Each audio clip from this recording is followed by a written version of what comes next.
The night was cold, wet, and painted in neon. The city never slept, but its heart beat differently after midnight. The tall glass towers glowed with electric light, and the streets below carried the sound of rushing cars, voices, and rain. Marcus Hale stepped out of his office tower, his expensive coat wrapped tight around him. He was a man who had everything: money, power, connections. His name was whispered in boardrooms, feared in markets, and respected in the shadows of politics. People knew him as ruthless, sharp, untouchable. But that night, as he walked down the steps of his tower, something happened that money and power could not explain. On the far side of the street, near a broken streetlight, sat a woman. Her clothes were wet and torn, her face hidden under a hood. She looked like any other beggar the city tried hard to forget. But she wasn't alone. Two small children clung to her sides, shivering in the rain. Marcus stopped. He wasn't the type to notice beggars. He passed them every day without a second thought. But now, something drew his eyes to them. Maybe it was the way the children sat so silently, their faces pale and still. Maybe it was the way the woman kept pulling them closer, as if shielding them from more than just the cold. And then Marcus saw it. The children lifted their heads. For a brief second, their eyes caught the dim glow of the broken streetlight, and they glowed back. Not a reflection. Not a trick of the rain. Their eyes themselves gave off light, faint but unnatural, like two fireflies caught in glass. Marcus froze. His chest tightened as an uneasy feeling crept through him. He told himself he was tired, overworked, maybe even drunk from the dinner meeting earlier. But the glow remained, soft yet clear, as real as the rain hitting his face. He took a slow step forward, his polished shoes splashing in a shallow puddle. The beggar woman noticed. Her head turned sharply toward him, and even though he couldn't see her eyes under the hood, Marcus felt the weight of her stare. "Stay away," she said, her voice low but firm. It wasn't the broken, pleading tone of a beggar asking for coins. It was a warning. A command. Marcus stopped again. He wasn't used to being told what to do, especially not by someone sitting in the dirt. His instinct was to turn and walk away, to forget this strange scene. But curiosity held him there. He was a man who had built his empire by noticing details others ignored, by seeing opportunity where others saw nothing. And now, standing in the rain, he couldn't ignore what he had seen. "What's wrong with their eyes?" he asked, his voice steady but quieter than usual. The woman didn't answer. She pulled the children closer, as if his words were knives. The children looked at him again. Their glowing eyes blinked once, slowly, almost unnaturally in sync. It wasn't the gaze of ordinary kids. There was something old, something heavy in those eyes, as if they carried secrets too big for their small bodies. Marcus felt a shiver run down his spine. He glanced around. The street was empty except for them. The city lights blurred in the rain, cars passed by in the distance, but no one else was watching. Just him and them. He tried to convince himself it was nonsense. Maybe the kids had some kind of condition. Maybe contact lenses. Maybe a cruel trick for sympathy. But deep down, something in his gut told him it was none of those things. "Who are you?" Marcus asked. The woman didn't answer. Instead, she whispered something to the children in a language Marcus didn't recognize. The sound was soft, almost musical, but the syllables were strange, sharp in ways no human tongue usually shaped. The children lowered their heads, hiding their faces against her arms. The faint glow of their eyes dimmed as they closed them, but Marcus could still see a weak shimmer, like stars hidden behind clouds. A car splashed past, its headlights cutting across the wet street. For a moment, Marcus thought the woman and her children would vanish like a trick of the light. But they didn't. They remained, silent and strange, out of place in the neon city. Marcus felt something he hadn't felt in years: fear. Not the fear of losing money or deals, not the fear of rivals. This was different. Primal. His body screamed at him to walk away, to get back into his car, to forget this sight. But he couldn't. "Listen," he said slowly, "I can help you. Whatever's going on, whoever you're hiding from, I have resources. You don't have to stay out here." The woman lifted her head slightly. The rain ran down her hood, revealing part of her face. She was younger than he thought, maybe in her 30s, but her eyes looked tired, older.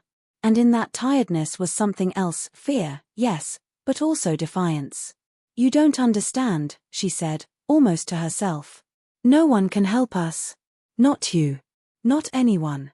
Marcus frowned. He wasn't used to hearing that either. People always wanted his help or his money. Yet here was someone refusing both. A sudden gust of wind blew through the street. The rain grew heavier. Marcus glanced up, and for a second, he thought he saw something move in the sky. A shadow against the clouds, too fast, too silent for any normal aircraft.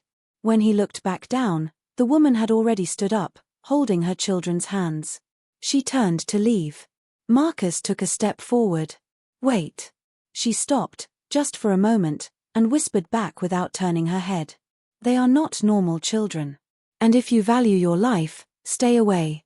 Then she disappeared into the alley, her two glowing-eyed children vanishing with her into the shadows. Marcus stood alone in the rain, his heart pounding. For the first time in years, he felt powerless. And deep inside, a question burned like fire. Who were those children? And why did he feel that his life had just changed forever? Marcus Hale did not sleep that night. He lay awake in his penthouse apartment, staring at the ceiling while the city lights flickered outside.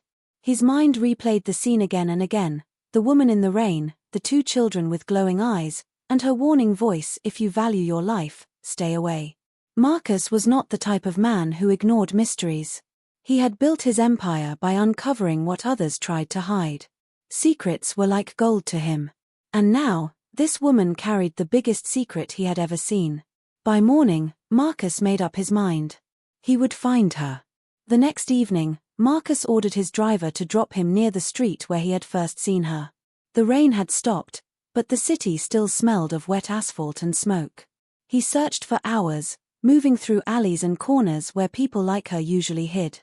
At last, he found her. She was sitting against a crumbling wall, her hood still pulled low, her children wrapped tightly in her arms. They looked even smaller in the daylight, their faces pale and thin. But their eyes, even though they were closed, Marcus could see the faint shimmer glowing beneath their eyelids. He stepped closer. "I told you I could help," Marcus said. The woman lifted her head sharply. For a moment, fear flashed across her face. Then anger. "I told you to stay away," she hissed. Marcus raised his hands slightly. "I'm not here to hurt you. I just want to understand. Who are you? What are those children?" Before she could answer, the sound of footsteps echoed from the alley entrance. 3 men appeared, their clothes rough, their eyes sharp with hunger. Street thugs. Well, one of them sneered. "Looks like we found a rich man playing in the trash." His eyes shifted to the woman and the children. "And what's this? She owes us, don't she?" The second thug grinned. "Easy money. The kids too. Someone will pay good for them." Marcus stepped forward, anger flashing in his eyes. "Leave them alone." The men laughed. "Or what? You'll buy us off." They moved closer. One reached out for the children. And then, everything changed. The woman shot up to her feet, her hand raised. Marcus expected her to scream, to push the thug away. But instead an invisible wave of force exploded from her palm. The thug flew backward as if struck by a car, crashing into a pile of trash cans with a loud metallic clang. The other two stumbled, their faces frozen in shock. What was that?" one of them shouted. The woman's voice was cold.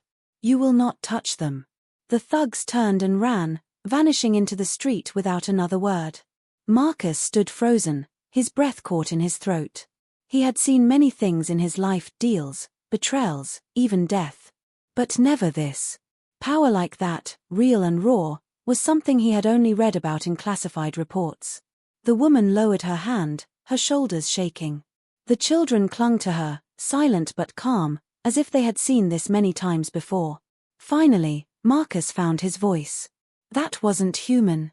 Her head turned slowly toward him, her hood slipping just enough to reveal her face more clearly. She was pale, her eyes dark with exhaustion, but they held a strange strength. "No," she said softly. "It wasn't." Marcus's chest tightened. Who are you? She hesitated. For a moment, Marcus thought she would refuse again. But then she sighed, as if a heavy weight pressed on her. My name is Ilara, she whispered. I was once a scientist. I worked for them.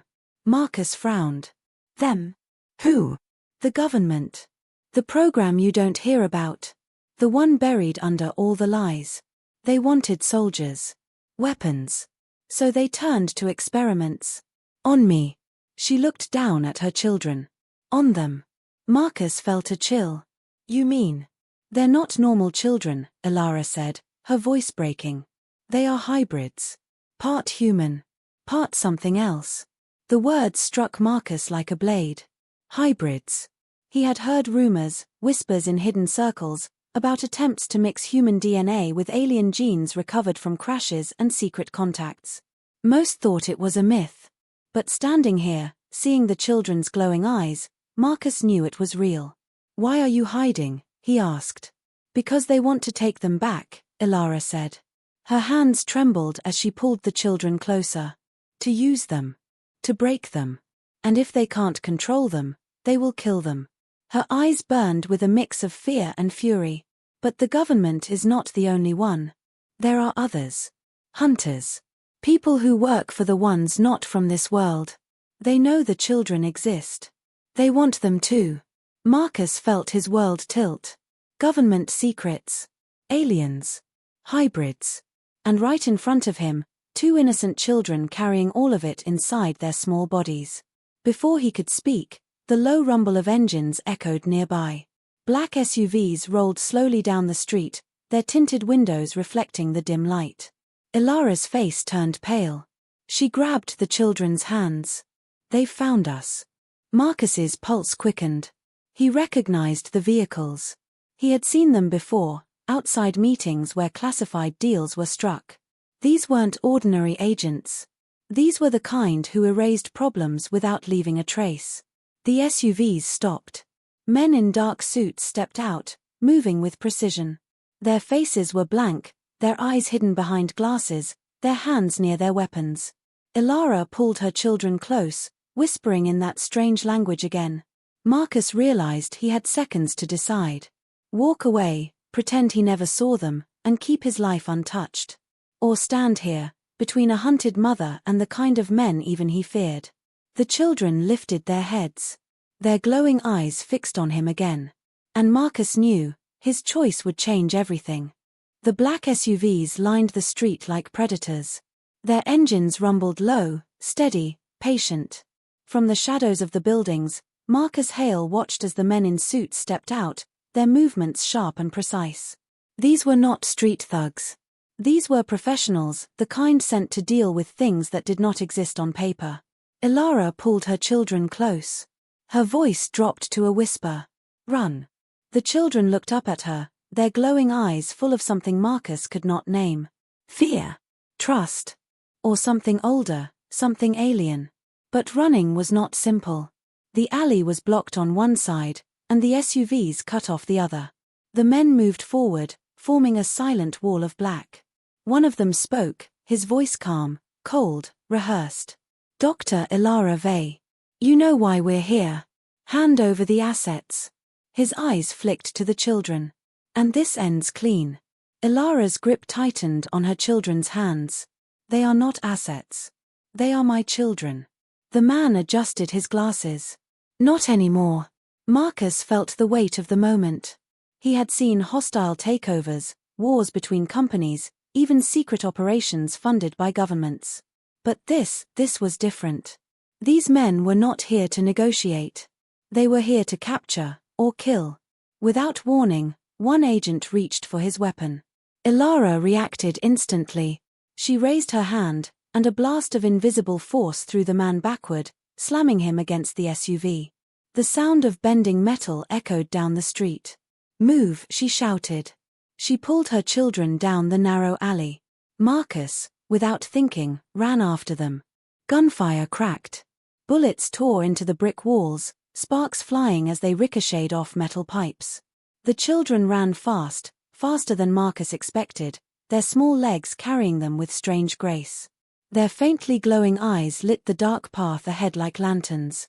Marcus's lungs burned as he chased them. He was not young anymore, not built for sprinting through alleys, but adrenaline pushed him forward. Behind them, shouts grew louder. The agents were following. They burst out onto a wider street, crowded with late-night vendors and flickering neon signs. The sudden noise and light swallowed them, but it also slowed them. The crowd stared, confused, as Elara shoved past. Marcus caught up beside her. "Where are you going?" he shouted. "Somewhere safe," she snapped. "You're running blind." "I've been running for years." Her words carried pain and fury, but no time for more. Another SUV screeched around the corner ahead of them. The crowd scattered as doors flew open. The children stopped. Their eyes glowed brighter, almost pulsing. For a heartbeat, the air seemed to hum. "Elara, what are they doing?" Marcus asked, his voice trembling. She turned to him, her face pale. "Protecting themselves." A wave of energy rippled from the children. The SUV's windows shattered, alarms wailed, and the men inside cried out, clutching their heads. Sparks burst from nearby streetlights, plunging the block into sudden darkness. Gasps erupted from the crowd. People screamed and ran. Some pulled out phones, recording the chaos. Marcus grabbed Elara's arm. "You can't stay here. Everyone's watching." "I know," she said, pulling her children forward again. They darted down another alley. This one was darker, quieter. The sound of sirens now echoed in the distance. Soon, police would come, but Marcus knew the police would not help. Not against men like those.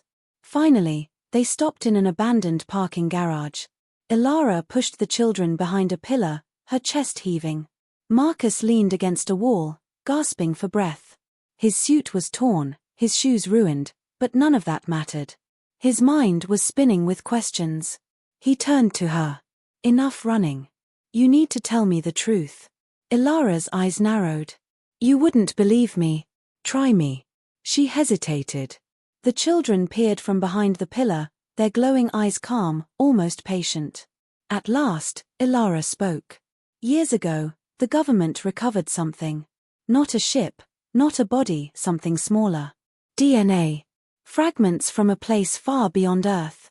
They wanted to combine it with us, to see if humanity could be improved." Her voice shook. "I was one of the scientists. I thought I was saving the future. Instead, I created my children." Marcus stared at her. The weight of her words crushed the air from his chest. "They're not experiments anymore," Elara continued, her voice breaking. "They are alive. They feel, they dream, they are more human than anyone gives them credit for. But the government doesn't see them that way. To them, they're weapons." "And the men chasing you?" Marcus asked. "They're not just government," she whispered. "Some of them work for the others." Marcus frowned.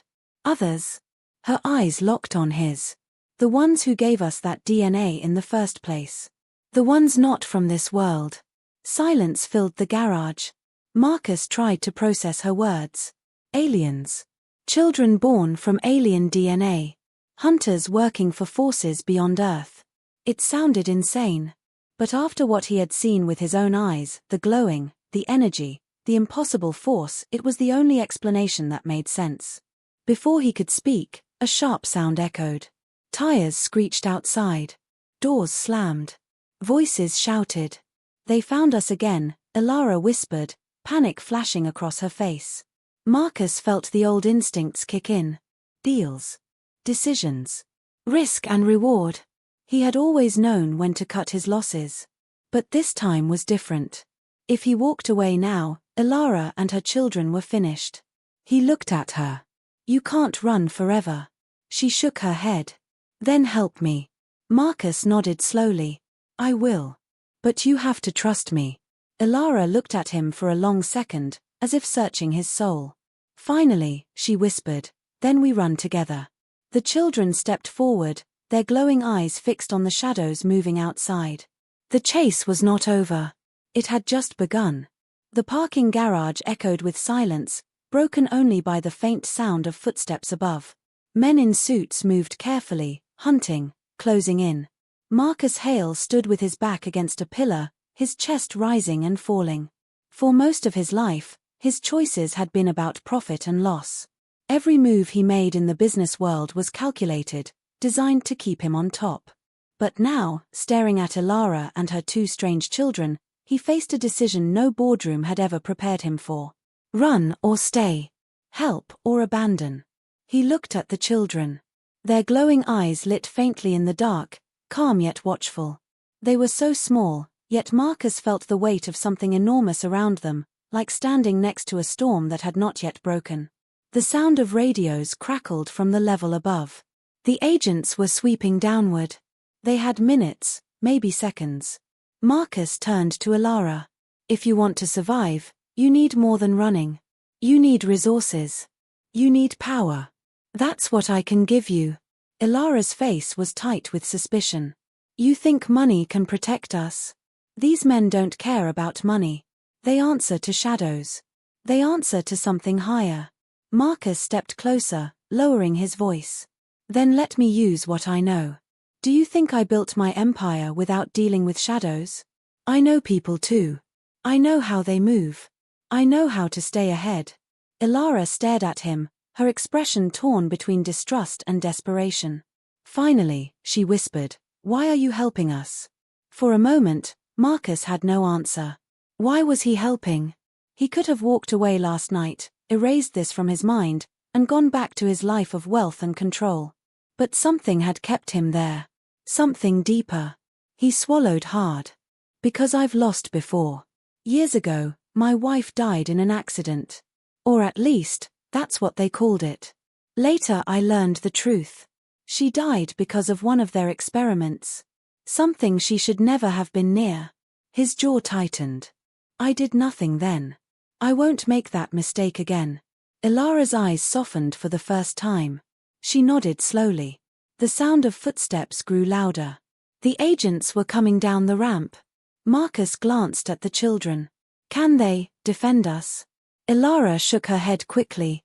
They're too young. They can't control their power. If they release it without focus, they could kill themselves or all of us. Marcus thought fast. Then we move. Now.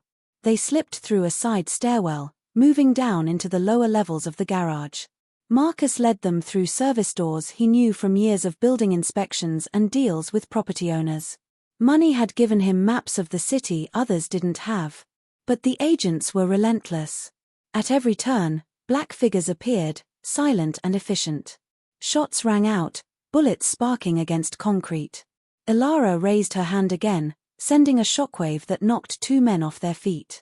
The children pressed against her, silent but unafraid, their eyes glowing brighter with every moment of danger. Marcus grabbed a length of pipe from the ground, swinging it at an agent who lunged too close. He wasn't a fighter, but rage burned in him. He would not let them take the children. They burst out of a side exit onto the street.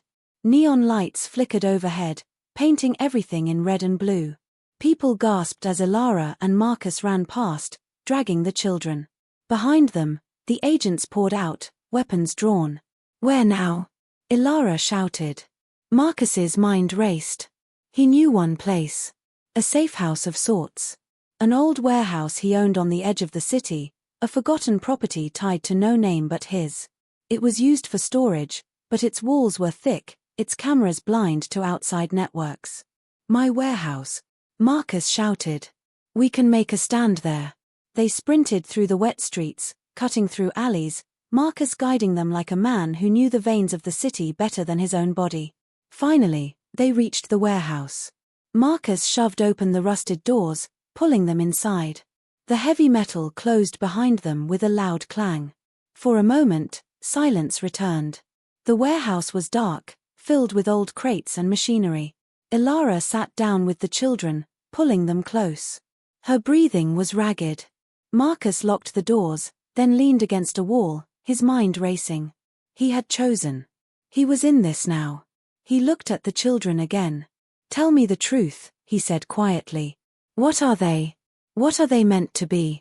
Ilara hesitated. Then she whispered, they are the first of their kind. The government wanted weapons. But they are more than that. They were born to connect, to bridge the gap between humans and the ones who are coming. Marcus frowned. Coming? Ilara's voice dropped to a trembling whisper. The aliens. The ones who gave us the DNA. They are not gone. They are watching. Waiting. And when they come, these children will decide what happens to Earth. Marcus felt the floor shift beneath him, though he had not moved. His entire world, the skyscrapers, the stock markets, the endless climb for power, suddenly felt small. He looked at the glowing-eyed children, who stared back at him with calm beyond their years. Were they humanity's doom or its salvation? Outside, the sound of engines grew louder again. More SUVs. More men. The warehouse was surrounded. Marcus clenched his fists. This was no longer business. This was war. And for the first time in his life, Marcus Hale knew exactly which side he was on. The mountain shook as the alien ships descended lower. Their engines roared, and beams of green light scanned the rocks, searching for life. The voices thundered again from the sky. Surrender the child. He belongs to us. Lyra pressed Cale tightly against her chest. Her heart pounded so loudly she thought the aliens could hear it. I won't let them take you, she whispered, kissing his forehead. Cale's small eyes glowed brighter, calm and steady. His voice filled her mind again, soft but certain. They cannot take me. I am with you. Draven stood at the cave's entrance, his weapon shaking slightly in his hands. He looked out at the enormous alien ships blotting out the stars. His face was pale, his voice tight. Lyra, these are not like the Council. The Vayner don't negotiate. If we resist, they will burn this entire mountain to ash. Lyra's hands trembled, but she shook her head. Then let them try. I will never give him to them. Cale's tiny hand reached out and touched her cheek. A warmth spread through her body, calming her fear. Then, for the first time, Cale looked at Draven. His small voice echoed not only in Lyra's mind but also in Draven's. Do not fear. You are part of this too. Draven gasped, stumbling back, his eyes wide. He spoke to me. Directly. Lyra stared at Draven, her voice sharp. Do you still think he's just your experiment? He's more than that. He's alive. He chooses. Draven's jaw tightened. His obsession fought against his fear. If he is truly alive, then his choice will decide everything. The alien ships fired beams into the mountainside. Explosions shook the cave, rocks falling from the ceiling. Dust filled the air. A glowing green figure appeared outside, stepping through the smoke. It was tall, thin, its body made of shifting light and bone. Its voice rattled the cave walls. Give us the child, and you may live. Resist, and you will die. Lyra stood, holding Cale close. Her body shook, but she stepped forward. He is mine. You will not take him. The alien tilted its head, studying her. You do not understand. That child is not yours alone. He is something new. Something dangerous. The galaxy will fall if he stays with you. Cale's glowing eyes opened wider. His tiny voice rang clear in the air, no longer just in minds. No. The galaxy will fall if I am theirs. The alien froze. Its glowing body flickered. You can already speak. Cale's eyes burned brighter, filling the cave with light. I am not your weapon. I am not your slave. I am my mother's child. The alien hissed, its voice sharp. Then you are our enemy. It raised a glowing spear, ready to strike. Draven leapt forward, his weapon blazing. Energy bolts lit up the cave as he screamed, You will not touch him. The alien staggered, the blast striking its body, but it did not fall. Instead, it thrust its spear forward, knocking Draven to the ground. Lyra cried out, rushing to him, but Cale stirred in her arms. His glow grew brighter, brighter, until the cave itself seemed alive with light. Stop, Cale's voice thundered, echoing across stone, across sky, across stars. The alien froze mid-strike.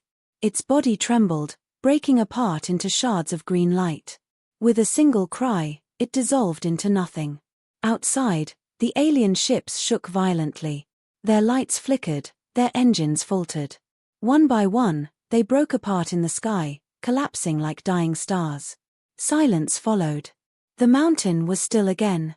Draven lay on the ground, his body burned, his breath shallow. Lyra knelt beside him, holding Cale in one arm and Draven's hand in the other. "Stay with me," she begged. Draven coughed, blood on his lips. His eyes flicked to Cale. He saved us.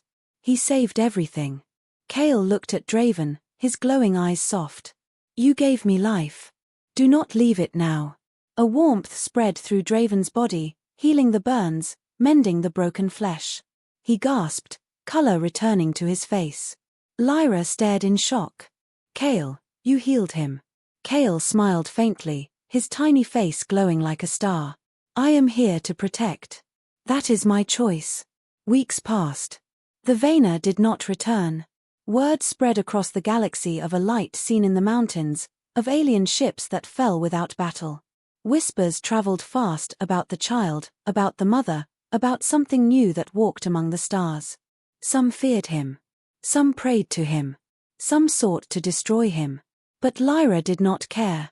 Every night, she held her son close, rocking him gently. He laughed like any child, reached for her hand, cried when he was hungry, and slept in her arms. He was hers. Not a weapon. Not an experiment. Not a prophecy. Hers. And yet, when he looked at the stars, she saw something greater in his eyes. A destiny that stretched beyond Earth, beyond humanity, beyond anything she could imagine. One night, as the wind whispered through the mountains, Cale spoke softly. "Mother." "Yes, my son. They will come again." Lyra's heart tightened. "Then we will face them together." Cale leaned against her, his small hand gripping hers. His eyes glowed softly, warm like firelight. "No," he whispered. "I will face them. And I will change them." Lyra kissed his forehead, tears in her eyes. "Then I will stand beside you, always." Cale's glow lit up the cave, pushing away the darkness. For the first time, Lyra felt no fear of what tomorrow would bring. Because her child was not just hers. He was humanity's. And he had chosen to be more.